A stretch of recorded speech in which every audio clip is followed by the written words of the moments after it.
Hello students, welcome to chemistry ਐਨ। ਅੱਜ ਬੇਟੇ ਆਪਾਂ ਕਲਾਸ +1 ਦਾ ਚੈਪਟਰ ਥਰਮੋਡਾਇਨਾਮਿਕਸ ਦੇ ਵਿੱਚੋਂ ਬਹੁਤ ਹੀ ਇੰਪੋਰਟੈਂਟ ਟੌਪਿਕ ਕਰਨਾ ਹੈ ਜਿਹਨੂੰ ਅਸੀਂ ਹੈਸਸ ਲਾਅ ਕਹਿੰਦੇ ਹਾਂ ਤੇ ਇਹਦੇ ਤੇ ਬੇਸਡ ਨਿਊਮੈਰੀਕਲਸ ਵੀ ਕਰਨੇ ਆ। So let's begin with the chapter. So thermodynamics ਦੇ ਵਿੱਚ ਬੇਟਾ ਇੱਕ ਬਹੁਤ ਹੀ ਇੰਪੋਰਟੈਂਟ ਲਾਅ ਹੈ ਜਿਹਨੂੰ ਹੈਸਸ ਲਾਅ ਕਹਿੰਦੇ ਆ। ਇਹ ਦਿੱਤਾ ਗਿਆ ਸੀ ਇੱਕ ਰਸ਼ੀਅਨ ਕੈਮਿਸਟ G.H. ਹੈਸ ਦੁਆਰਾ ਤੇ ਹੈਸ ਦੇ ਇਸ ਲਾਅ ਨੂੰ ਜੇ ਆਪਾਂ ਇਨ ਜਨਰਲ ਲੈਂਗੁਏਜ ਸਮਝਣਾ ਚਾਹੀਏ ਤਾਂ ਉਹਦਾ ਮਤਲਬ ਇਹ ਹੁੰਦਾ ਹੈ ਕਿ ਕਿਸੇ ਵੀ ਫਿਜ਼ੀਕਲ ਜਾਂ ਕੈਮੀਕਲ ਪ੍ਰਕਿਰਿਆ ਦੇ ਦੌਰਾਨ ਜਿੰਨੀ ਐਂਥੈਲਪੀ ਚੇਂਜ ਹੋਏਗੀ ਉਹ ਇਸ ਚੀਜ਼ ਤੇ ਡਿਪੈਂਡ ਨਹੀਂ ਕਰਦੀ ਕਿ ਪਾਥਵੇ ਕੀ ਸੀ ਜਾਂ ਇਸ ਚੀਜ਼ ਤੇ ਡਿਪੈਂਡ ਨਹੀਂ ਕਰਦੀ ਕਿ ਇੰਟਰਮੀਡੀਏਟ ਸਟੈਪ ਪੂਰੇ ਪ੍ਰੋਸੈਸ ਦੇ ਵਿੱਚ ਕਿੰਨੇ ਲੱਗੇ। ਹੁਣ ਜਿਵੇਂ ਆਪਾਂ ਇਸ ਪਾਰਟਿਕੂਲਰ ਪੁਆਇੰਟ ਤੋਂ A ਪੁਆਇੰਟ ਤੋਂ ਸਟਾਰਟ ਕਰਕੇ B ਪੁਆਇੰਟ ਤੱਕ ਆਣਾ, ਠੀਕ ਹੈ। ਚਾਹੇ ਤਾਂ ਆਪਾਂ ਇਹ ਵਾਲਾ ਰਸਤਾ ਡਾਇਰੈਕਟ ਫੋਲੋ ਕਰ ਲਈਏ, ਚਾਹੇ ਆਪਾਂ ਇਹ ਵਾਲਾ ਰਸਤਾ ਫੋਲੋ ਕਰਦੇ ਹੋਏ ਇੱਥੇ ਸਟੇ ਕਰਕੇ ਕੁਝ ਦੇਰ ਦੈਨ ਆਪਾਂ ਇਸ ਡੈਸਟੀਨੇਸ਼ਨ ਤੇ ਪਹੁੰਚੀਏ, ਯਾਨੀ ਕਿ ਪਾਥ 1 ਜਾਂ path 2 anyone can be selected. Total ਜਿਹੜੀ ਐਂਥੈਲਪੀ ਚੇਂਜ ਹੈ A ਤੋਂ B ਜਾਣ ਦੇ ਵਿੱਚ ਇਸ ਪੂਰੇ ਪ੍ਰੋਸੈਸ 'ਚ ਟੋਟਲ ਐਂਥੈਲਪੀ ਚੇਂਜ ਚਾਹੇ ਪਾਥ 1 ਤੋਂ ਚਲੇ ਜਾਓ ਚਾਹੇ ਪਾਥ 2 ਤੋਂ ਚਲੇ ਜਾਓ, either path you follow, enthalpy change will remain same. मतलब either way you get to the finish point, enthalpy change will remain same. So ਇਹਨੂੰ ਆਪਾਂ statement ਕਿਵੇਂ ਦਿਖਣੀ ਹੈ ਦੀ ਹੈਸ ਲਾਅ ਸਟੇਟ ਕਰਦਾ ਹੈ ਕਿ enthalpy change in a particular reaction is same whether the reaction takes place in one step or in number of steps. ਹੁਣ ਦੇਖੋ ਕੋਈ ਪ੍ਰਕਿਰਿਆ ਮਤਲਬ A ਸਟੈਪ ਤੋਂ ਸ਼ੁਰੂ ਹੋ ਕੇ B ਤੱਕ ਜਾਂਦੀ ਹੈ, ਠੀਕ ਹੈ। ਇਹਦੇ ਲਈ ਪਹਿਲਾ ਪਾਥ 1 ਫੋਲੋ ਕੀਤਾ ਜਾ ਸਕਦਾ ਹੈ ਜਿਹਦੇ 'ਚ ਡੈਲਟਾ H ਜਿਹੜੀ ਹੈ ਉਹ ਐਂਥੈਲਪੀ ਚੇਂਜ ਨੂੰ ਰਿਪਰੈਜ਼ੈਂਟ ਕਰ ਰਹੀ ਹੈ। ਦੂਜਾ ਪਾਥ ਕੀ ਹੈ ਕਿ ਪਹਿਲਾਂ A ਤੋਂ C ਬਣਿਆ, ਫਿਰ C ਤੋਂ B ਬਣਿਆ ਔਰ ਇਸ ਦੌਰਾਨ ਦੋ ਸਟੈਪਸ ਦੇ ਵਿੱਚ ਐਂਥੈਲਪੀ ਚੇਂਜ ਹੋਈ, ठीक है, डेल्टा H1 और डेल्टा H2। सो जी अपनी टोटल चेंज इन रिएक्शन है,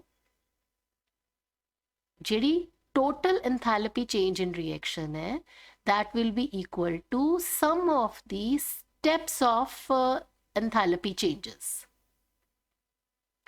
इस ਨੂੰ ਆਪਾਂ ਇੱਕ ਐਗਜ਼ਾਮਪਲ ਦੇ ਥਰੂ ਸਮਝਦੇ ਹਾਂ। ਹੁਣ ਜਿਵੇਂ ਇਸ ਐਗਜ਼ਾਮਪਲ ਦੇ ਵਿੱਚ ਐਂਥੈਲਪੀ ਆਫ ਫਾਰਮੇਸ਼ਨ ਆਫ CO2 ਜਿਹੜੀ ਹੈ, ਯਾਨੀ ਕਿ CO2 ਬਣਾਣੀ ਹੈ ਤੇ ਕਾਰਬਨ ਔਰ ਆਕਸੀਜਨ ਤੋਂ, ਕਾਰਬਨ ਦੀ ਬਰਨਿੰਗ ਤੋਂ CO2 ਬਣੀ ਔਰ ਇਸ ਦੇ ਵਿੱਚ ਐਂਥੈਲਪੀ ਮਤਲਬ enthalpy of reaction is as given by -393.5 kilojoule per mole, ਠੀਕ ਹੈ। ਹੁਣ ਇਹ ਜਿਹੜੀ ਐਂਥੈਲਪੀ ਹੈ ਨਾ, ਦਿਸ ਇਜ਼ ਇਕੁਅਲ ਟੂ, ਅਗਰ ਆਪਾਂ ਪਾਥ 2 ਤੇ, ਪਾਥ 2 ਦਾ ਮਤਲਬ ਇਹ ਹੈ ਕਿ ਕਾਰਬਨ ਨੂੰ ਅਸੀਂ ਇਨਸਫੀਸ਼ੀਐਂਟ ਸਪਲਾਈ ਆਫ ਆਕਸੀਜਨ ਦੇ ਵਿੱਚ ਹੀਟ ਅਪ ਕੀਤਾ, ਬਰਨ ਕੀਤਾ, ਤਾਂ ਅੱਧਾ ਮੋਲ ਇੱਥੇ ਆਕਸੀਜਨ ਆਪਾਂ ਲੈ ਰਹੇ ਹਾਂ।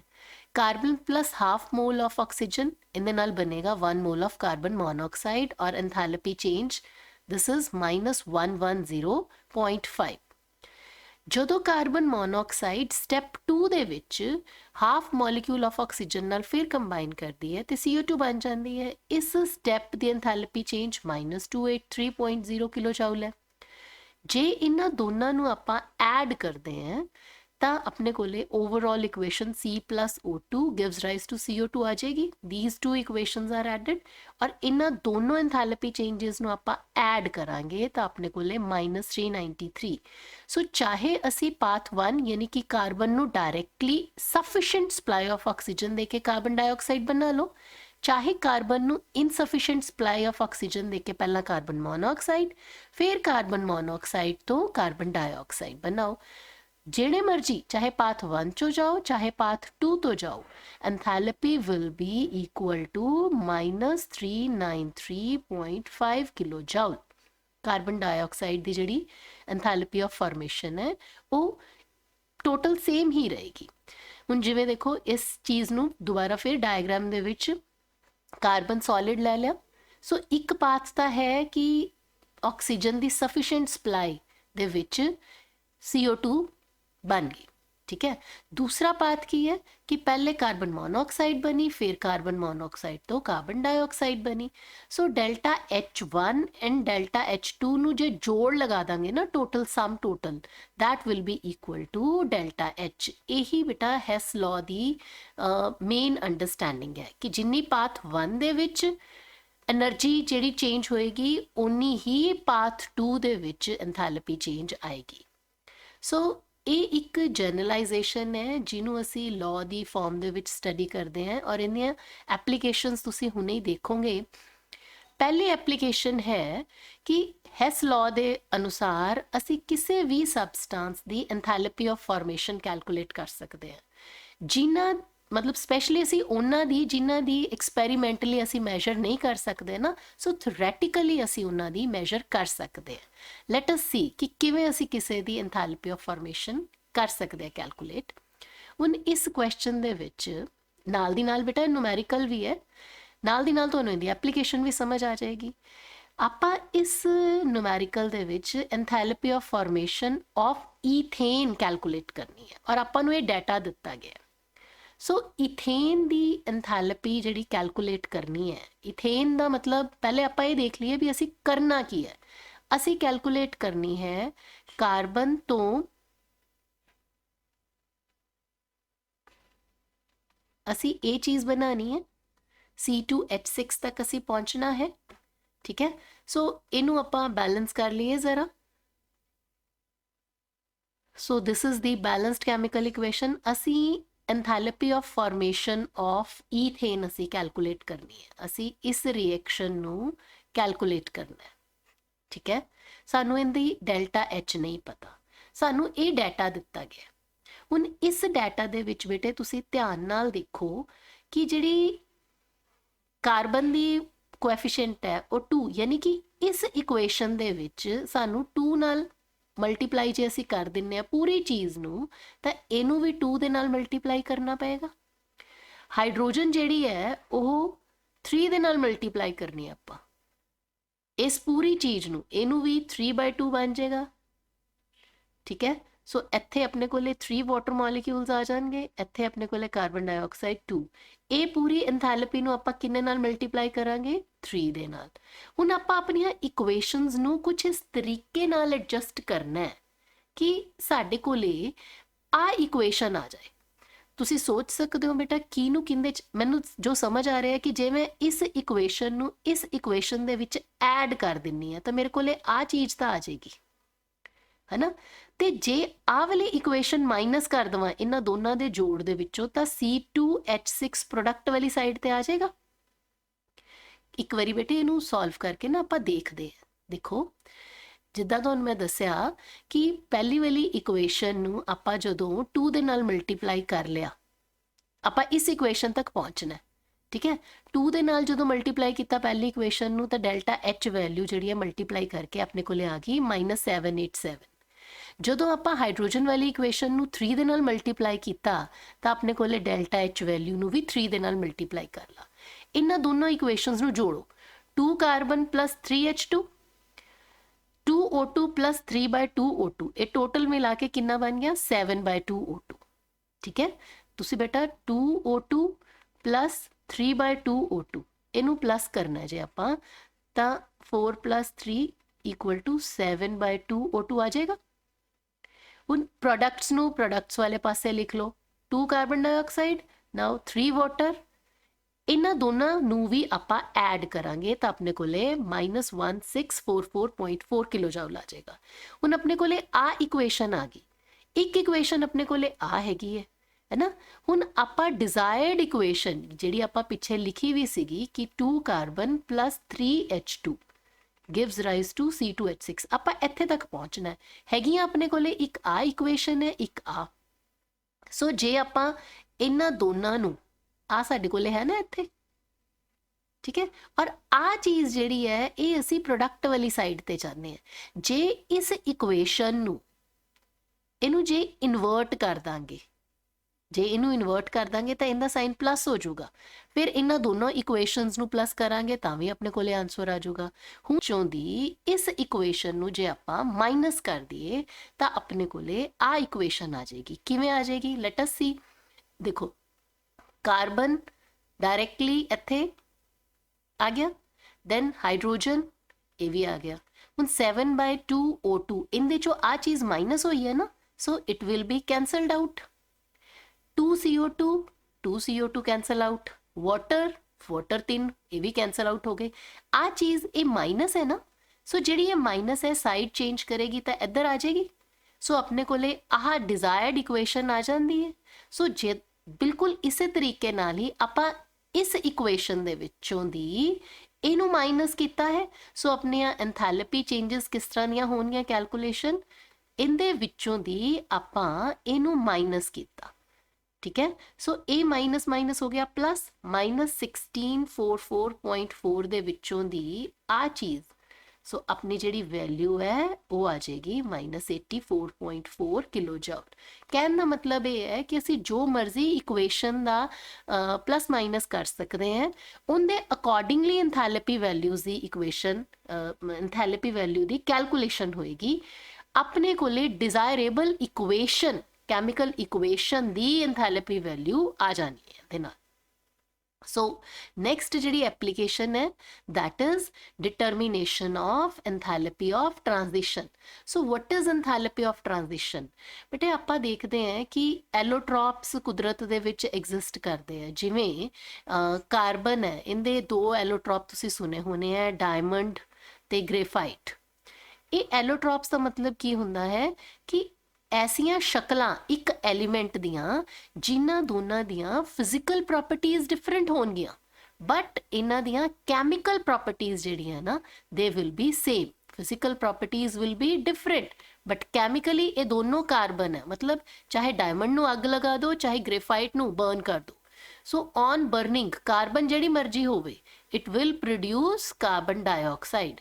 ਹੁਣ ਆਪਾਂ ਇੱਥੇ ਐਂਥੈਲਪੀ ਆਫ ਟ੍ਰਾਂਜੀਸ਼ਨ, ਮਤਲਬ ਜੇ ਅਸੀਂ ਗ੍ਰੇਫਾਈਟ ਤੋਂ ਡਾਇਮੰਡ ਬਣਾਉਣਾ ਹੈ ਜਾਂ ਅਸੀਂ ਡਾਇਮੰਡ ਤੋਂ ਗ੍ਰੇਫਾਈਟ ਬਣਾਉਣਾ ਹੈ, ਸੋ ਉਹ ਟ੍ਰਾਂਜੀਸ਼ਨ ਕਿੰਨੀ ਐਂਥੈਲਪੀ ਇਨਵੋਲਵ ਕਰੇਗੀ, ਉਹ ਬਦਲਾਵ ਐਂਥੈਲਪੀ ਆਫ ਟ੍ਰਾਂਜੀਸ਼ਨ, ਉਹਨੂੰ ਅਸੀਂ ਕੈਲਕੂਲੇਟ ਕਰ ਸਕਦੇ ਹਾਂ ਹੈਸ ਲਾਅ ਦੀ ਮਦਦ ਦੇ ਨਾਲ।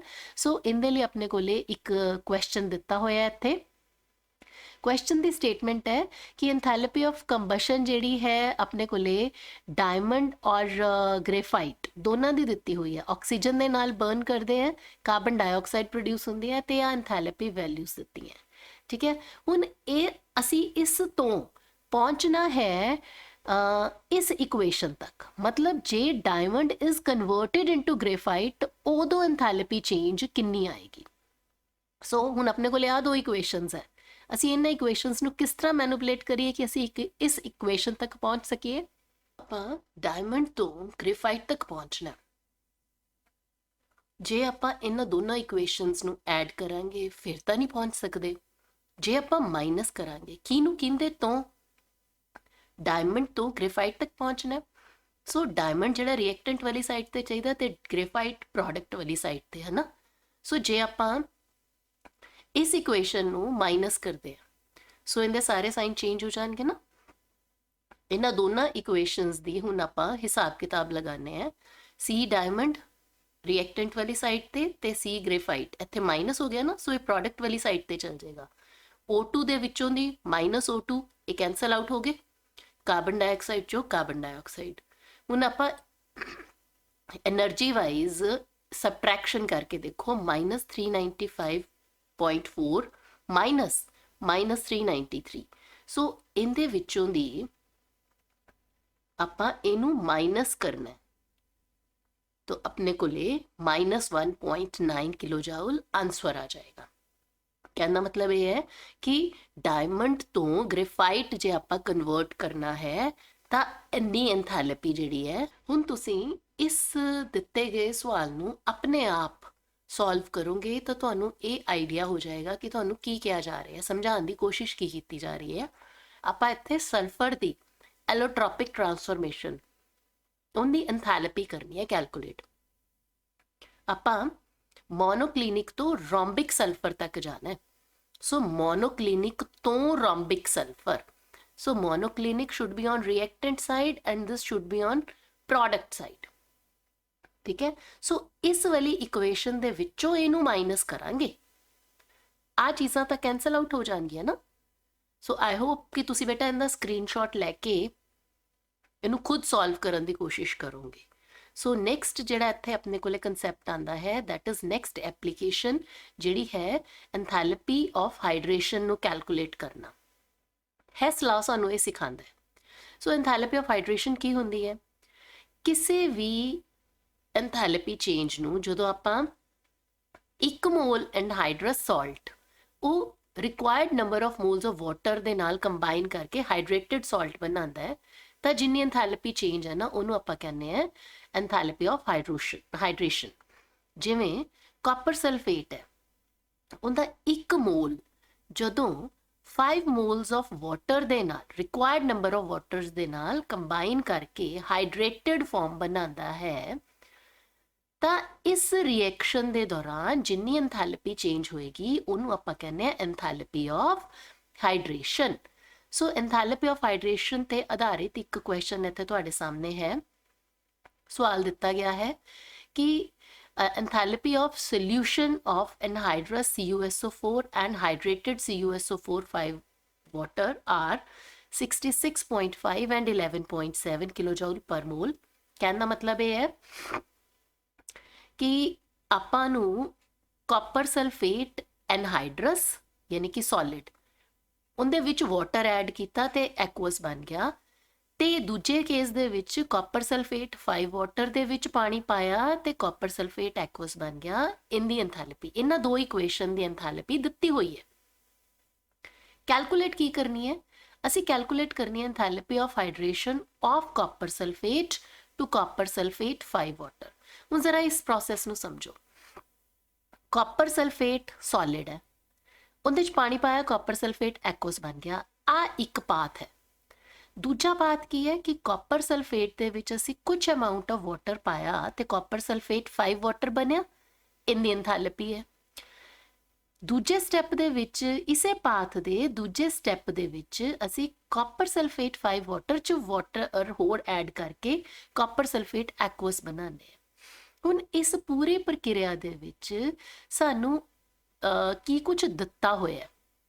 ਸਾਨੂੰ ਦਿੱਤਾ ਹੋਇਆ ਇੱਕ ਤਾਂ ਇਹਦੀ ਵੈਲਿਊ ਦਿੱਤੀ ਹੋਈ ਹੈ, ਇੱਕ ਸਾਨੂੰ ਇਹਦੀ ਵੈਲਿਊ ਦਿੱਤੀ ਹੋਈ ਹੈ। ਠੀਕ ਹੈ, ਦਿਸ ਇਜ਼ ਇਕੁਅਲ ਟੂ -66.5 ਔਰ ਇਹਦੇ 'ਚ ਸਾਨੂੰ ਵੈਲਿਊ ਦਿੱਤੀ ਹੋਈ ਹੈ +11.7। ਹੁਣ ਆਪਾਂ ਆ ਚੀਜ਼ ਕੱਢਣੀ ਹੈ।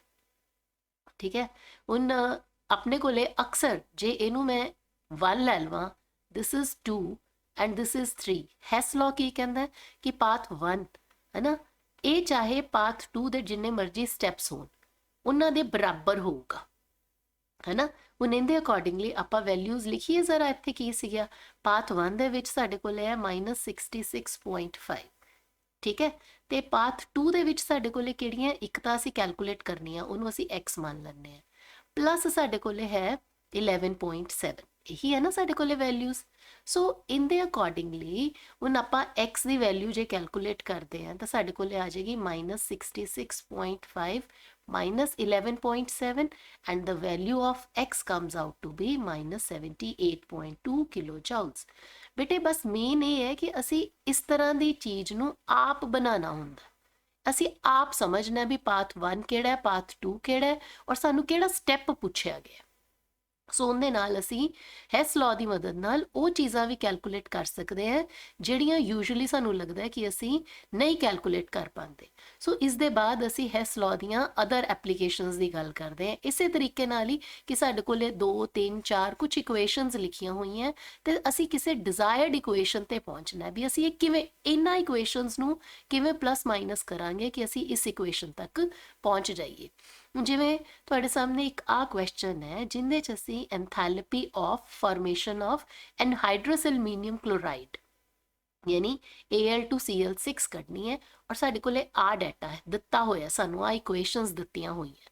ਸੋ can you think of, I am giving you a moment, ਤੁਸੀਂ ਪਲੀਜ਼ ਇਹਨੂੰ ਟਰਾਈ ਕਰੋ, ਫਿਰ ਮੈਂ ਤੁਹਾਨੂੰ ਇਹਨੂੰ ਸਮਝਾਉਂਦੀ ਹਾਂ ਕਿ ਇਹ ਕਿਵੇਂ ਆਪਣੇ ਕੋਲੇ ਇਹਦਾ ਆਨਸਰ ਆਏਗਾ। ਸੋ ਇਸ ਕੁਐਸਚਨ ਦੇ ਵਿੱਚ ਜੋ ਆਪਾਂ ਸੋਲਵ ਕਰਨਾ ਹੈ ਦੈਟ ਇਜ਼ ਕਿ ਆਪਾਂ ਨੂੰ heat of formation of Al2Cl6 solid ਇਹ ਕੈਲਕੂਲੇਟ ਕਰਨ ਦੇ ਲਈ ਕਿਹਾ ਗਿਆ ਹੈ। ਸੋ ਮਤਲਬ ਆਪਾਂ ਇਸ ਇਕੁਏਸ਼ਨ ਤੱਕ ਪਹੁੰਚਣਾ ਹੈ ਕਿ ਐਲੂਮੀਨੀਅਮ ਸੋਲਿਡ ਔਰ ਕਲੋਰੀਨ ਗੈਸ਼ੀਅਸ ਫਾਰਮ ਦੇ ਵਿੱਚ ਕੰਬਾਈਨ ਕਰਕੇ Al2Cl6 ਸੋਲਿਡ ਬਣਾਉਣ। ਠੀਕ ਹੈ, ਸੋ ਆਪਾਂ ਨੂੰ ਦਿੱਤੀਆਂ ਆ ਇਕੁਏਸ਼ਨਸ ਹੋਈਆਂ। ਸੋ ਇਹਨਾਂ ਇਕੁਏਸ਼ਨਸ ਨੂੰ ਆਪਾਂ ਕੁਝ ਇਸ ਤਰੀਕੇ ਨਾਲ ਮੈਨੂਪੂਲੇਟ ਕਰਨਾ ਹੈ ਕਿ ਆਪਾਂ ਇਸ ਇਕੁਏਸ਼ਨ ਤੱਕ ਪਹੁੰਚ ਜਾਈਏ। ਸੋ ਆਪਣੇ ਕੋਲੇ ਰਿਐਕਟੈਂਟ ਕਿਹੜੀ ਕਿਹੜੀ ਇਕੁਏਸ਼ਨ 'ਚ ਹੈ ਪਹਿਲਾਂ ਇਹ ਦੇਖ ਲਈਏ। ਸੋ ਰਿਐਕਟੈਂਟ ਇੱਕ ਤਾਂ ਐਲੂਮੀਨੀਅਮ ਦਿਖ ਰਿਹਾ ਆਪਾਂ ਨੂੰ, ਠੀਕ ਹੈ, Cl2 ਇਸ ਇਕੁਏਸ਼ਨ ਦੇ ਵਿੱਚ ਹੈ। ਸੋ ਆਪਾਂ ਇਹ ਤਾਂ ਐਡ ਕਰਨੀਆਂ ਹੀ ਕਰਨੀ ਹੈ, ਠੀਕ ਹੈ। ਤਾਂ ਆ ਹੈਗਾ ਆਪਣਾ ਪ੍ਰੋਡਕਟ, ਇਹਨੂੰ ਸਬਟਰੈਕਟ ਕਰਾਂਗੇ। ਲੈਟ ਅਸ ਸੀ ਕਿਵੇਂ। ਹੁਣ ਪਹਿਲੀਆਂ ਦੋ ਇਕੁਏਸ਼ਨਸ ਧਿਆਨ ਨਾਲ ਦੇਖੋ, ਇਹਦੇ ਵਿੱਚ ਆਪਾਂ ਇਹ ਦੇਖ ਰਹੇ ਹਾਂ ਕਿ ਹਾਈਡਰੋਜਨ ਗੈਸ਼ੀਅਸ ਕਲੋਰੀਨ ਗੈਸ਼ੀਅਸ ਦੇ ਨਾਲ ਕੰਬਾਈਨ ਕਰਕੇ HCl ਗੈਸ਼ੀਅਸ ਔਰ HCl ਗੈਸ਼ੀਅਸ ਵਾਟਰ ਦੇ ਨਾਲ ਕੰਬਾਈਨ ਕਰਕੇ HCl ਐਕੁਅਸ ਬਣਾ ਰਹੇ। ਸੋ ਜੇ ਆਪਾਂ ਇਹਨਾਂ ਦੋਨਾਂ ਇਕੁਏਸ਼ਨਸ ਨੂੰ ਐਡ ਕਰ ਲਈਏ ਤਾਂ ਉਹਦਾ ਮਤਲਬ ਇਹ ਹੋਏਗਾ ਕਿ ਗੈਸ਼ੀਅਸ ਹਾਈਡਰੋਜਨ ਔਰ ਕਲੋਰੀਨ ਗੈਸ਼ੀਅਸ ਇਹ ਦੋਨੋਂ ਕੰਬਾਈਨ ਕਰਕੇ ਵਾਟਰ ਦੇ ਨਾਲ HCl ਐਕੁਅਸ ਬਣਾ ਰਹੇ। ਸੋ ਆਪਾਂ ਕਿੰਨੇ HCl ਐਕੁਅਸ ਬਣਾਣੇ ਆ ਅਲਟੀਮੇਟਲੀ, ਉਹ ਆਪਾਂ ਨੂੰ ਇੱਥੋਂ ਪਤਾ ਲੱਗ ਰਿਹਾ ਹੈ ਕਿ 6 HCl ਐਕੁਅਸ ਆਪਾਂ ਨੂੰ ਚਾਹੀਦੇ ਆ। ਸੋ ਇੱਥੇ 6 ਲਿਆਉਣ ਦੇ ਲਈ ਆਪਾਂ ਇਸ ਪੂਰੀ ਇਕੁਏਸ਼ਨ ਨੂੰ 6 ਦੇ ਨਾਲ ਮਲਟੀਪਲਾਈ ਕਰ ਦਈਏ ਤਾਂ ਇਹਨੂੰ ਵੀ 6 ਦੇ ਨਾਲ ਮਲਟੀਪਲਾਈ ਕਰਨਾ ਪਏਗਾ। ਇਹਨੂੰ 6 ਦੇ ਨਾਲ ਜਦੋਂ ਆਪਾਂ ਮਲਟੀਪਲਾਈ ਕਰਦੇ ਆ ਤਾਂ ਆਪਣੇ ਕੋਲੇ ਵੈਲਿਊ ਆ ਜਾਏਗੀ -439.2 ਕਿਲੋਜੂਲਸ। ਹੁਣ ਜੇ ਇੱਥੇ 6 HCl ਐਕੁਅਸ ਹੈ ਤਾਂ ਇਹਨੂੰ ਆਪਾਂ 6 HCl ਗੈਸ਼ੀਅਸ ਤਾਂ ਹੀ ਇੱਥੇ ਮੈਚ ਕਰਨਗੀਆਂ ਨਾ ਇਹ। ਸੋ ਇਹਨੂੰ ਜੇ ਆਪਾਂ 6 ਬਣਾਉਣਾ ਹੈ ਤਾਂ multiplied by 3, so whole thing will be multiplied by 3। As a result ਜਿਹੜੀ ਡੈਲਟਾ H ਵੈਲਿਊ ਹੈ this has to be multiplied by 3 ਔਰ ਆਪਣੇ ਕੋਲੇ ਇਹਨੂੰ ਮਲਟੀਪਲਾਈ ਕਰਕੇ ਆ ਜਾਏਗਾ -551.7 ਕਿਲੋਜੂਲਸ। ਠੀਕ ਹੈ, ਹੁਣ ਜੇ ਆਪਾਂ ਇਹਨਾਂ ਦੋਨੋਂ ਇਕੁਏਸ਼ਨਸ ਨੂੰ ਐਡ ਕਰਦੇ ਹਾਂ, ਲੈਟ ਅਸ ਰਾਈਟ ਕਿ ਆਪਣੇ ਕੋਲੇ ਕੀ ਕੁਝ ਆਏਗਾ। So it will be 3H2 gaseous plus 3Cl2 gaseous. ਪਹਿਲੇ ਆਪਾਂ ਰਿਐਕਟੈਂਟਸ ਹੀ ਲਿਖ ਲਈਏ ਪਲੱਸ HCl ਗੈਸ਼ੀਅਸ। ਦੋਨਾਂ ਇਕੁਏਸ਼ਨਸ ਦੇ ਆਪਾਂ ਰਿਐਕਟੈਂਟਸ ਲਿਖ ਲਏ, ਠੀਕ ਹੈ, ਨਾਲ ਆਪਾਂ ਐਕੁਅਸ ਪਾ ਦਿੰਨੇ ਆ। ਓਕੇ, ਹੁਣ ਆਪਣੇ ਕੋਲੇ ਕੀ ਕੀ ਪ੍ਰੋਡਕਟ ਬਣੇ 6 HCl ਗੈਸ਼ੀਅਸ then 6 HCl aqueous ਤੇ ਇਹਨਾਂ ਦੋਨਾਂ ਇਕੁਏਸ਼ਨਸ ਦੇ ਜਿਹੜੇ ਡੈਲਟਾ H ਹੈ ਉਹਨਾਂ ਨੂੰ ਵੀ ਆਪਾਂ ਐਡ ਕਰ ਦਿੰਨੇ ਆ ਤੇ ਐਡ ਕਰਕੇ ਆਪਣੇ ਕੋਲੇ ਵੈਲਿਊ ਆ ਜਾਏਗੀ -990.9 ਕਿਲੋਜੂਲਸ। ਅੱਛਾ, ਹੁਣ ਇਹਨਾਂ ਚੋਂ ਆਪਾਂ ਦੇਖੋ ਕੀ ਕੁਝ ਆਪਣਾ ਕੱਟ ਰਿਹਾ ਬੇਟਾ। ਆ ਰਿਐਕਟੈਂਟ ਵਾਲੀ ਸਾਈਡ ਤੇ ਵੀ ਹੈ, ਪ੍ਰੋਡਕਟ ਵਾਲੀ ਸਾਈਡ ਤੇ ਵੀ ਹੈ। ਸੋ ਨਾਓ ਵੀ ਆਰ ਲੈਫਟ ਵਿਦ ਕਿ 3 ਹਾਈਡਰੋਜਨ ਗੈਸ਼ੀਅਸ 3 ਕਲੋਰੀਨ ਗੈਸ਼ੀਅਸ ਦੇ ਨਾਲ ਰਿਐਕਟ ਕਰਕੇ ਪਲੱਸ ਵਾਟਰ ਆਪਣੇ ਕੋਲੇ 6 HCl ਐਕੁਅਸ ਬਣ ਰਿਹਾ ਹੈ ਤੇ ਐਨੀ ਡੈਲਟਾ H ਵੈਲਿਊ ਹੈ। ਹੁਣ ਆਹ ਵਾਲੀਆਂ ਦੋ ਇਕੁਏਸ਼ਨਸ ਦੇਖੋ, ਇਹਨਾਂ ਦੋ ਇਕੁਏਸ਼ਨਸ ਨੂੰ ਆਪਾਂ ਕਿਸ ਤਰ੍ਹਾਂ ਮੈਨੂਪੂਲੇਟ ਕਰੀਏ ਕਿ ਜਿਹੜੀ ਸਾਡੇ ਕੋਲੇ ਡਿਜ਼ਾਇਰਡ ਪ੍ਰੋਡਕਟ ਹੈ ਨਾ, ਮਤਲਬ ਜਿਹੜੀ ਸਾਡੇ ਕੋਲੇ ਡਿਜ਼ਾਇਰਡ ਇਕੁਏਸ਼ਨ ਹੈ ਉਹ ਆ ਜਾਏ। ਦੇਖੋ Al ਤੇ Cl2 ਇਹ ਸਾਨੂੰ ਰਿਐਕਟੈਂਟ ਵਾਲੇ ਪਾਸੇ ਚਾਹੀਦੇ ਆ, ਮਤਲਬ ਇਹਨਾਂ ਦੋਨਾਂ ਨੂੰ ਅਸੀਂ ਐਡ ਕਰ ਲਈਏ। ਸੋ ਐਡ ਕਰਦੇ ਆ ਨਾ ਜਦੋਂ, ਤਾਂ ਆਪਾਂ ਇਕੁਏਸ਼ਨਸ ਐਡ ਕਰਨੀ ਹੈ। ਪਹਿਲੇ ਉੱਪਰ ਵਾਲੀ ਇਕੁਏਸ਼ਨ ਦੇ ਸਾਰੇ ਰਿਐਕਟੈਂਟ ਲਿਖ ਲਓ, ਫਿਰ ਨੀਚੇ ਵਾਲੀ ਇਕੁਏਸ਼ਨ ਦੇ ਲਿਖ ਲਓ ਇਹ ਵਾਲੇ, ਦੈਨ ਪ੍ਰੋਡਕਟਸ ਲਿਖ ਲਓ। ਠੀਕ ਹੈ, ਪ੍ਰੋਡਕਟਸ ਵਾਲੇ ਪਾਸੇ ਆਪਾਂ ਦੇਖ ਸਕਦੇ ਹਾਂ 6 HCl ਐਕੁਅਸ, then अपने कोले Al2Cl6 aqueous and 3 hydrogen gaseous। सो ਇਹਨਾਂ ਦੋਨੋਂ ਐਂਥੈਲਪੀਜ਼ ਨੂੰ ਵੀ ਆਪਾਂ ਐਡ ਕਰ ਲਵਾਂਗੇ ਔਰ ਐਂਥੈਲਪੀਜ਼ ਨੂੰ ਐਡ ਕਰਨ ਦੇ ਬਾਅਦ ਆਪਣੇ ਕੋਲੇ ਵੈਲਿਊ ਆ ਜਾਏਗੀ -1994.9 ਕਿਲੋਜੂਲਸ। ਠੀਕ ਹੈ, ਹੁਣ ਆਪਾਂ ਇਹਨਾਂ ਚੋਂ ਵੀ ਦੇਖੀਏ ਕੀ ਕੁਝ ਆਪਣਾ ਕੈਂਸਲ ਆਊਟ ਹੋ ਸਕਦਾ ਹੈ। ਸੋ 6 HCl ਦੇ ਨਾਲ ਕੈਂਸਲ ਆਊਟ ਹੋ ਜਾਣਗੇ ਐਂਡ ਹਾਈਡਰੋਜਨਸ ਜਿਹੜੀਆਂ ਉਹ ਹਾਈਡਰੋਜਨਸ ਦੇ ਨਾਲ ਕੈਂਸਲ ਆਊਟ ਹੋ ਗਈਆਂ।